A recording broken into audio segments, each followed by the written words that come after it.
खा के जिंदा है, जेलों में जाके जिंदा है, जिंदा है साहबी, जिंदा है, जिंदा है साहबी, जिंदा है, थोड़ा भी खा के जिंदा है, जेलों में जाके जिंदा है, जिंदा है साहबी, जिंदा है। आप तमाम दोस्तों का शुक्रिया जो असद तूर से इज़हार यकजहती के लिए और उस पर होने वाले हमले के ख़िलाफ़ एहतजाज के लिए आज सब यहाँ जमा हैं। वाक़या कुछ यूँ है कि कल रात 11 बजे के कुछ देर बाद हमारे एक साथी हैं ज़हीर, मुझे उनका फ़ोन आया और उन्होंने बहुत ही घबराहट में कहा कि उनको एक अननोन नंबर से असद की कॉल आई है और असद ने ये कहा कि उसको मारा है उसके घर में घुस के कुछ लोगों ने।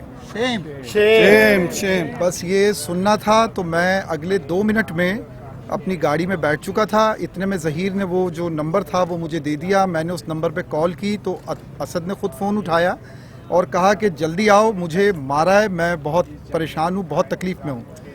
तो मैं I8 में रहता हूँ, वहाँ से मैं, आप अंदाज़ा कीजिए कि 15 मिनट तो भागम भाग में भी लग जाते हैं।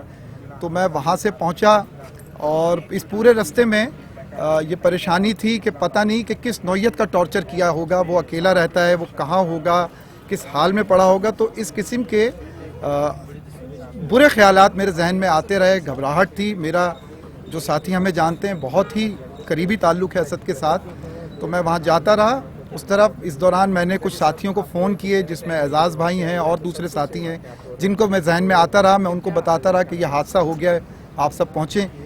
तो जब मैं पहुँचा वहाँ तो देखा कि असद अपने फ्लैट के बाहर इंतहाई घबराहट में, तकलीफ़ में और एक सरबरीदा सी हालत में वहाँ मौजूद था। उसके दोनों कोनियों से खून रिस रहा था और फ्लोर पे टपक रहा था और शेम शेम। और उसकी जो हालत थी वो बिल्कुल नाकाबिले बयान है। मैंने चूँकि देखा और फिर हमने पहला काम ये किया कि मैंने उसका फ्लैट बंद किया और उसको हॉस्पिटल ले जाने के लिए हम नीचे उतरे। तो इसी दौरान हमें ये तय पाया कि कहीं ऐसा ना हो कि जो कैमरे में फुटेज महफूज हुई है आने वालों की, हम पहले उसको ले लेते हैं। चूँकि असद की सूरत हाल ऐसी थी कि कोई हेड इंजरी वगैरह नहीं थी, तो ये मेरे लिए एक इत्मीनान बख्श बात थी कि चलें हम 10 मिनट रुक के उस फुटेज को पहले हासिल करते हैं और फिर हम अस्पताल के लिए जाते हैं। इसी दौरान वहाँ पुलिस आ गई और मैंने वहाँ जो उनके सोसाइटी ऑफिस के दफ्तर में जाके उनसे कहा कि प्ले करें ये सर्टन कैमरास,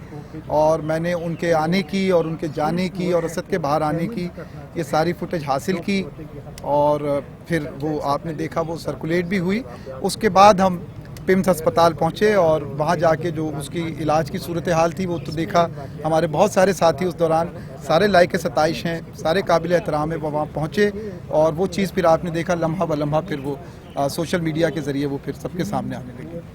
और आज भी हम गए और हमने वहाँ जो हमें लगता था कि पुलिस ने जिस तरह से वारदात का जायज़ा लिया या एविडेंस कलेक्ट किए हैं वो उस तरह से प्रोफेशनल नहीं थे, लेकिन बाद में जो दूसरी टीम आई है आज, हम कोई 4 घंटे वहाँ पे रहे हैं आज और उन्होंने कंपैरेटिवली प्रोफेशनली वो सारे सबूत उन्होंने जमा किए हैं और वो ले गए। एक बात जो यहाँ याद रखने की है कि जो हमलावर थे जो उन्होंने किया असद के साथ, वो असद अपने बयान में बता चुका है, वो आप सब देख चुके हैं।